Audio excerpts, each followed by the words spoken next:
Chairman Pakistan Peoples Party Bilawal Bhutto Zardari Lyari پہنچ گئے۔ Sindh pink football tournament کی افتتاحی تقریب میں یہاں موجود تھے۔ اس موقع پر انہوں نے نو تعمیر شدہ پاکستان کے پہلے اسٹیٹک فٹ بال گراؤنڈ کا افتتاح بھی کیا۔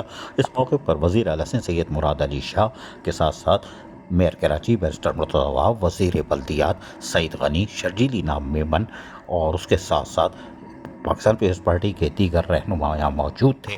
ساتھ میں باقی چیئرمین وغیرہ بھی تھے، لیاری ٹاؤن کے ناصر کریم، حماد انڈی خان۔ بلاول بھٹو زرداری وہاں نکلے تو لوگوں سے گھل مل گئے اور یقینی طور پر انہوں نے حماد انڈی خان نے ان کا استقبال کیا، میونسپل کمشنر لیاری ٹاؤن نے، اور وہ خوش دکھائی دے رہے تھے، شاباش ہے بھائی۔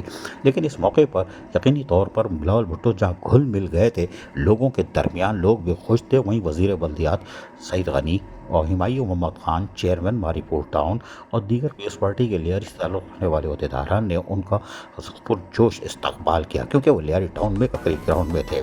اس موقع پر انہوں نے میچ بھی دیکھا، جہاں وزیر اعلیٰ سندھ سید مراد علی شاہ، شرجیل انعام میمن، وزیر بلدیات سعید غنی اور دیگر بھی ان کے ہمراہ موجود تھے، اور یقینی طور پر بلاول بھٹو سرداری یوتھ کے ساتھ جو فٹ بال ٹورنامنٹ ہے اس پہ خوش دکھائی دے رہے تھے، جبکہ جاوید ناگوری بھی موجود تھے۔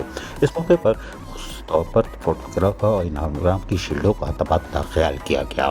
بلاول بھٹو زرداری یقینی طور پر لیاری ٹاؤن میں اپنے ہی کڑ میں موجود تھے اور بہت خوش دکھائی دے رہے تھے، اور لوگوں کی ایک بہت بڑی تعداد موجود تھی جو کہ دیکھنا چاہتی تھی۔ لیکن ہمارے بچے بچیاں جو یہاں موجود تھیں، یعنی کہ pink football tournament Sindh حکومت کی طرف سے جو شروع کیا گیا ہے، اس میں یقینی طور پر وہ بھی بڑی خوش تھیں، کیونکہ ان کے درمیان پاکستان پیپلز پارٹی کے چیئرمین بلاول بھٹو سرداری موجود تھے۔ یہ یقینی طور پر ان کی زبردست حوصلہ افزائی ہے، اور لیاری میں یقینی طور پر ایک دفعہ پھر گہما گہمی آ چکی ہے۔